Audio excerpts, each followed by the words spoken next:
Baik, Assalamualaikum warahmatullahi wabarakatuh. Selamat sore, Bapak dosen pengampu mata kuliah Sistem Logistik Pangan. Izinkan kelompok kami mempresentasikan hasil kajian jurnal yang telah kami buat. Saya sendiri Riki Saputra dengan nomor pokok mahasiswa 247021010. Izin on off cam Bapak karena dikarenakan kondisi sinyal saya sedang tidak stabil. Kajian dari jurnal yang kami ambil yaitu analisis pemborosan supply chain pengadaan beras luar negeri atau LN menggunakan metode Lean Six Sigma pada Perum Bulog Sidoarjo Jawa Timur, di mana penulisnya tertera di layar Zoom.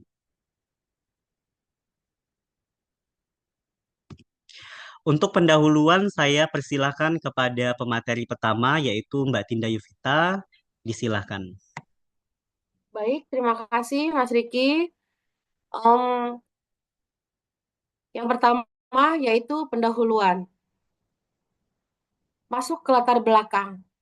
Adanya masalah yaitu di mana proses pengadaan beras luar negeri di Gudang Banjar, Kemantren 3, Perum Bulog, kantor cabang Sidoarjo mengalami defect seperti beras kempos atau sak bocor, terlihat kurang lebih dari 4%,1% dari total muatan truk.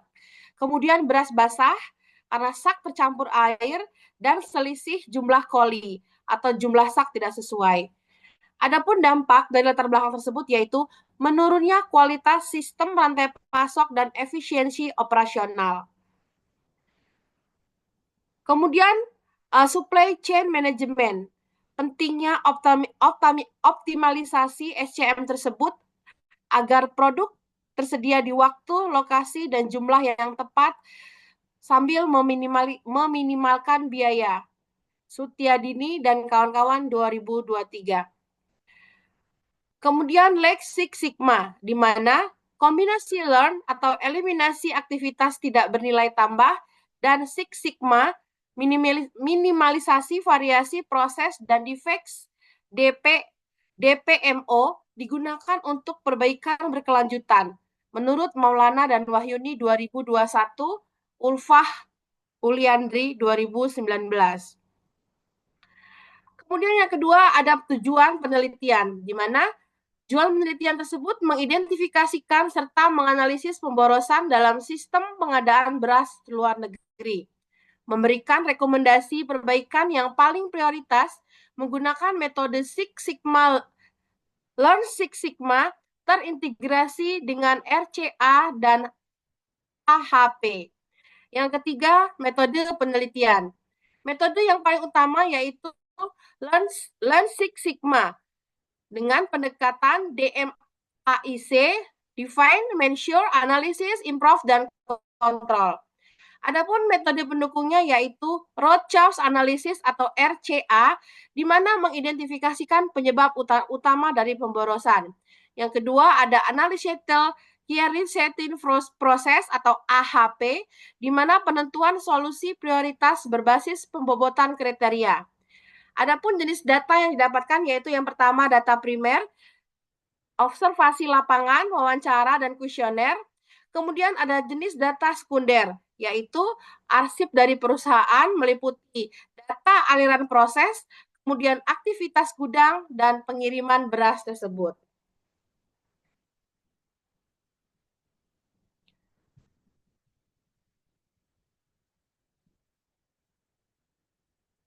Hasil review dan pembahasan dari jurnal yang telah kami telaah yaitu yang pertama hasil dan pembahasan, di mana adanya identifikasi waste, terdapat beras kempos 1% dari total muatan, kemudian beras basah, kemudian selisih jumlah koli, kemudian measure, terdapat rata-rata dari DPOM, dan rata-rata nilai sigma. Kemudian didapatkan, kemudian seperti kita ketahui apa itu DPMO, yaitu Defect per Million Opportunities. DPMO adalah jumlah cacat dalam 1 juta peluang terjadinya cacat. Ini adalah ukuran kinerja suatu proses dalam konteks kualitas. Adapun rumus dari DPMO yaitu jumlah divert dibagi jumlah unit dikali jumlah kesempatan cacat per unit, kemudian dikali 1 juta. Dan akan didapat dalam konteks jurnal. Misalkan 224 pengiriman beras mengalami total 90 defect.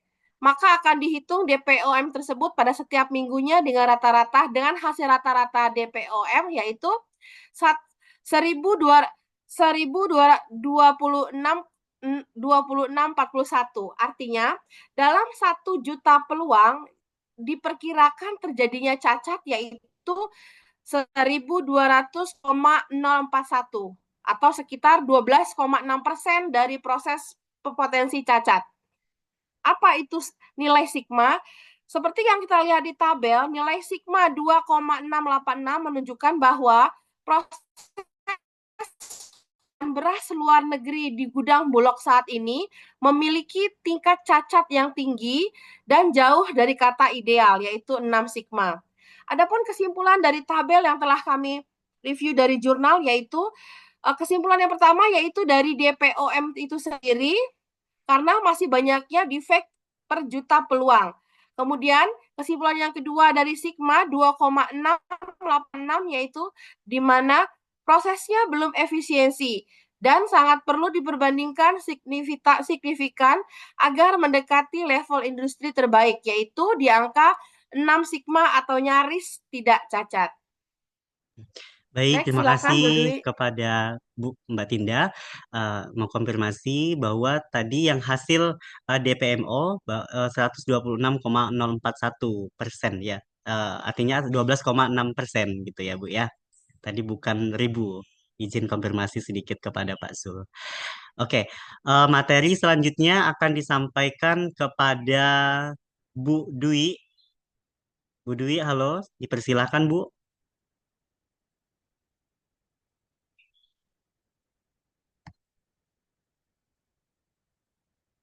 Halo Bu Dwi, suara saya bisa terdengar, Mbak?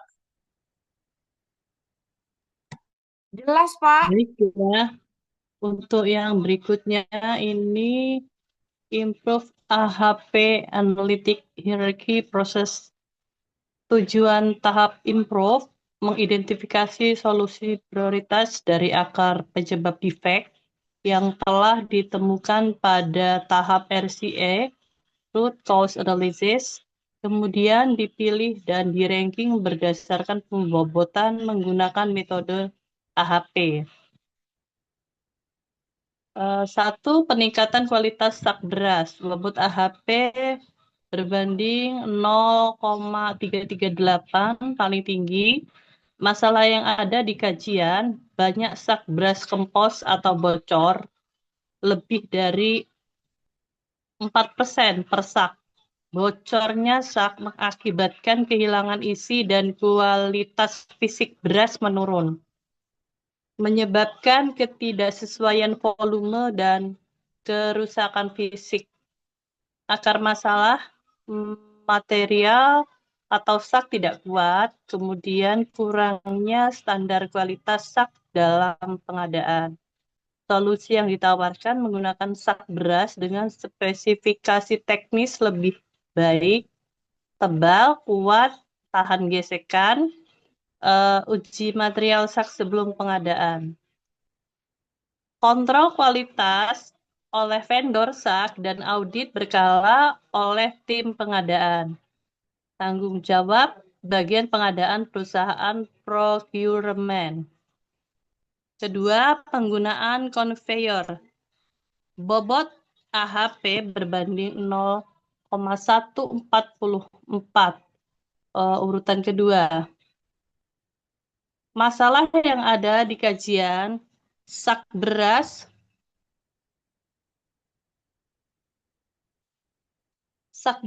rusak saat proses pemindahan manual ke truk atau dari truk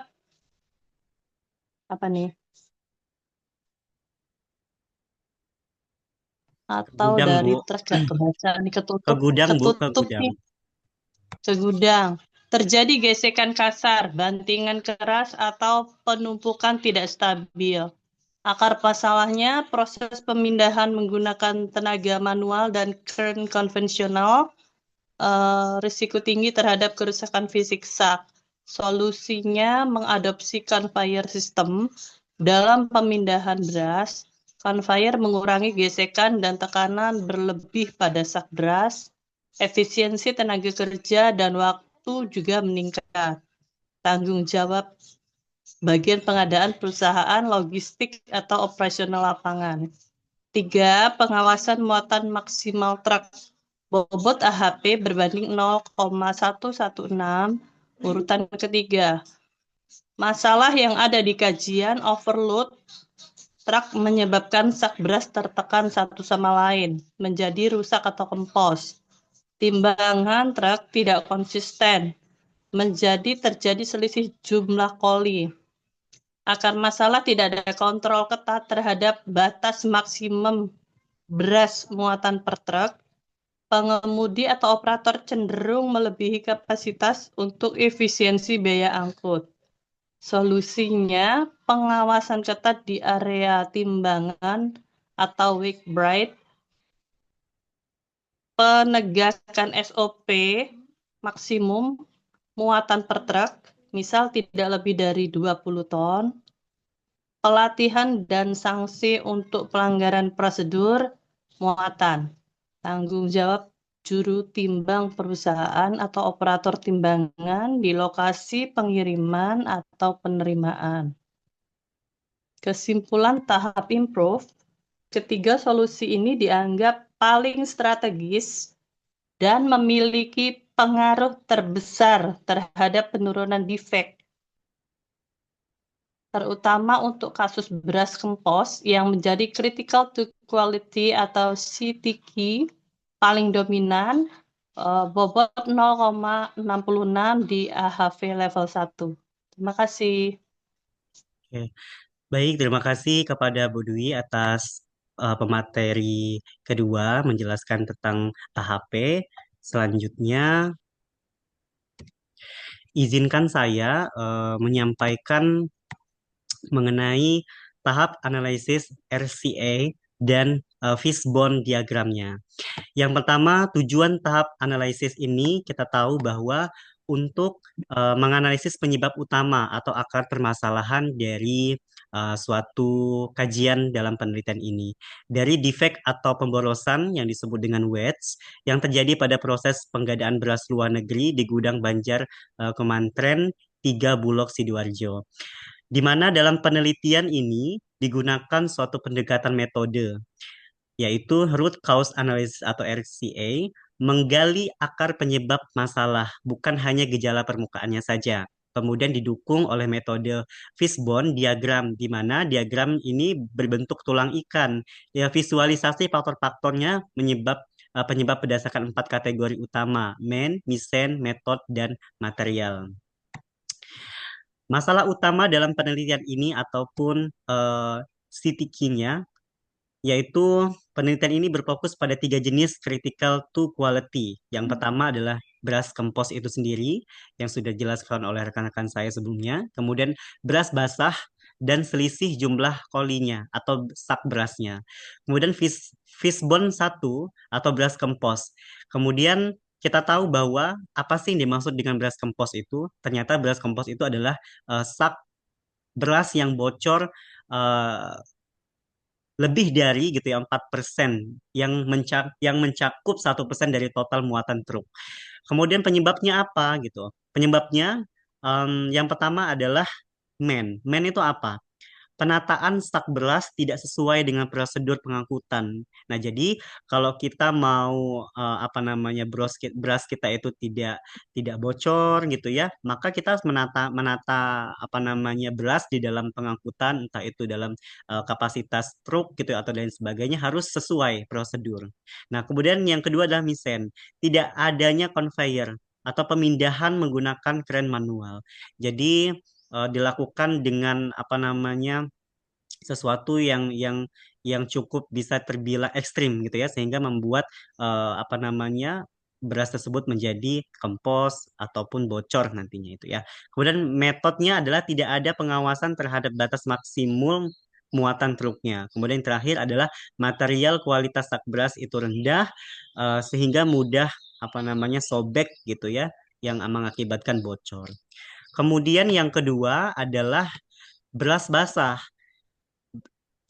Sak beras tercampur air. Jadi beras basah itu dalam satuan saknya itu dia tercampur air, menyebabkan kualitas itu menjadi menurun gitu. Ditandai apa? Dia bau, kemudian lembab, kemudian dia berjamur.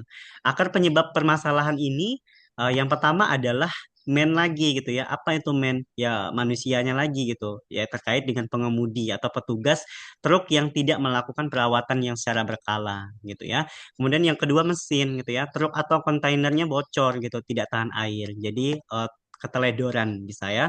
Nah, kemudian metodenya terpal penutup truk tidak diperiksa sebelum keberangkatan. Jadi kita secara di lapangan tidak kondisional misalnya ya, kita tidak tahu memperkirakan cuaca di perjalanan seperti apa sehingga terjadi hujan itu juga menyebabkan apa namanya beras basah gitu ya. Kemudian materialnya tidak support gitu, tidak ada inspeksi kualitas oleh supplier gitu terhadap kondisi truk atau sak. Sering-sering terjadi ya kalau di kanan itu sering apa namanya muatan truk itu terjadi kecelakaan dan lain sebagainya.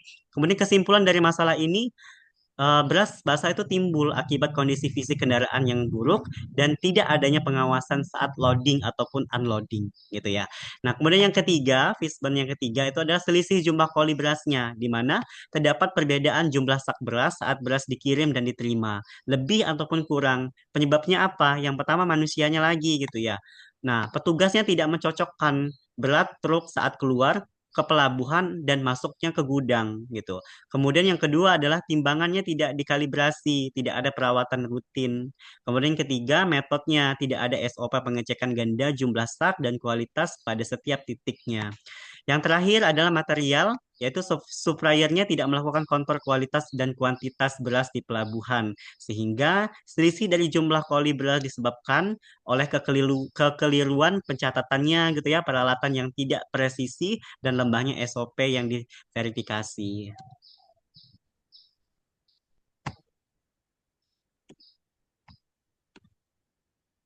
Maka dari beberapa rangkaian yang telah dijelaskan tadi kita tercatat rangkuman gitu ya. Kita menemukan suatu masalah tapi kita harus menemukan suatu solusi. Jurnal tersebut gitu ya menyatakan bahwa untuk beras kompos tadi, permasalahan dari manusianya tadi tidak ditata sesuai prosedur. Apa solusinya? Kita melakukan pengawasan prosedur gitu ya, penataan saknya kayak gitu. Kemudian mesinnya, keren tidak ramah terhadap sak. Kita gunakan conveyor. Kemudian metode tidak ada batasan muatan truk, kita melakukan pengawasan muatan maksimal, berapa kapasitas muatan truk, berapa kapasitas penguatan L300 misalnya ya, dan lain sebagainya. Materialnya, sak berasnya tidak kuat, kita melakukan peningkatan kualitas saknya gitu. Nah, terhadap beras basah, ketika permasalahan terhadap truknya tidak dirawat, maka kita menjadwalkan, membuat jadwal gitu ya, perawatan truknya secara berkala. Mesinnya, truknya bocor, kita melakukan inspeksi kualitas kontainernya. Metodenya terpalnya tidak dipasang atau bocor, kita pengawasan pemasangan terpal. Jadi kita antisipasi misalnya, oke, dari misalnya dari berangkat tidak memasang terpal, tapi kita bawa terpalnya dari truk gitu. Ketika ada hujan kita antisipasi ada terpal kita pasang. Kemudian material atau supplier tidak menginspeksi, kita lakukan pengendalian kualitas oleh supplier gitu ya. Dan kemudian selisih koli berasnya manusianya lagi yang tara truk tidak dicatat secara benar, kita pencocokkan tara saat keluar dan masuk truk. Kemudian mesinnya timbangannya rusak, kita perlakukan perawatan pada timbangan tersebut. Kemudian tidak ada QC ataupun proses bongkar muat, kita lakukan quality control, proses bongkar muatnya. Kemudian material supplier lalai mengontrol saat penerimaan di pelabuhan, supplier wajib verifikasi kuantitasnya. Nah, sehingga tujuan akhir dari tahap analisis tersebut, dia membuat dasar keputusan alternatif solusi yang nantinya akan diperingkat di tahap improve atau AHV. Setiap akar masalah di kemudian dihubungkan dengan langsung dengan solusi konkretnya. Nah, sehingga pada kesimpulan penelitian ini kelompok kami menjawab dan menambahkan suatu informasi yang dapat kami simpan gitu ya sebagai pembelajaran sistem logistik pangan. Yang pertama adalah ditemukan bahwa terdapat tiga kategori pemborosan utama, critical to quality atau ETC tadi gitu ya, yang berdampak signifikan terhadap kualitas proses penggandaan yaitu berasnya kempos, di mana stak beras mengalami kebocoran lebih dari 4% per saknya, beras basah yaitu tercampur air saat pengangkutan. Yang ketiga, selisih jumlah koli berasnya ketidaksesuaian jumlah stak beras yang diterima dengan yang dikirim. Ada yang hilang ternyata ya. Kemudian temuan kuantitatifnya adalah rata-rata defect per million opportunity atau DPMO-nya adalah 126,041. Nah, nilai kapabilitas sigma rata-ratanya ada 2,686, di mana seluruh proses masih berada dalam batas kontrol atau P-chart-nya menunjukkan data layak diolah lebih lanjut meskipun tingkat cacatnya masih cukup tinggi menurut standar sigmanya ya. Kemudian yang ketiga adalah identifikasi penyebab dari analisis yaitu RCA, di mana diagram ataupun fishbone tadi, main, kemudian mesin, metode, dan material tadi telah menunjukkan bahwa akar permasalahan yang paling kritis itu diidentifikasi melalui tahap beras kempos di mana kualitas sak buruk itu sudah overload muatan truknya yang telah sampaikan oleh Bu Dwi tadi ya. Kemudian beras basahnya itu kontainernya tidak kedap dan penutup truknya tidak optimal. Sisi kolinya pencatatan tidak presisi dan kurangnya pengawasan yang di titik Ayah, timbangnya. mana uangnya? Ayah Kemudian, besok mau bayaran ya? oke Bu Dwi, tolong di Bayaran. mute dulu Bu Dwi. Terakhir yaitu prioritas perbaikannya ya adalah improve, di mana menggunakan AHP diperoleh bobot prioritas tertinggi dari setiap alternatif solusi untuk mengeliminasi pemborosan, yakni peningkatan kualitas sak beras, bobot tertinggi yaitu 0,338, penggunaan konveyernya untuk pengangkutan internalnya bobot 0,144, dan pengawasan muatan maksimal truk di area timbangannya bobotnya 0,116. Demikian presentasi yang dapat kami sampaikan, Bapak Zulkarnain. Banyak kekurangan dan tentunya banyak pembelajaran yang kami dapatkan di sini karena kami pure bukan apa namanya bidang ilmunya ekonomi pertanian gitu, tapi alhamdulillah kami dapat belajar tentang supply chain management yang dapat kami sampaikan sesuai dengan PPT yang telah kami resum, yang telah kami kaji. Setidaknya lebih dan kurangnya kami dapat insight dari supply chain manajemennya terkhusus pada kajian jurnal yang telah kami sampaikan. Lebih dan kurangnya kami mohon maaf dan kepada Allah kami mohon ampun. Terima kasih kepada Mbak Tinda, kepada Bu Dwi dan Mas Soleh yang telah apa namanya menyempatkan membuat PPT dan juga berhalangan hadir karena ada suatu kendala. Semoga tidak mengurangi rasa semangat dalam belajar. Kami akhiri. Wassalamualaikum warahmatullahi wabarakatuh. Waalaikumsalam warahmatullahi wabarakatuh.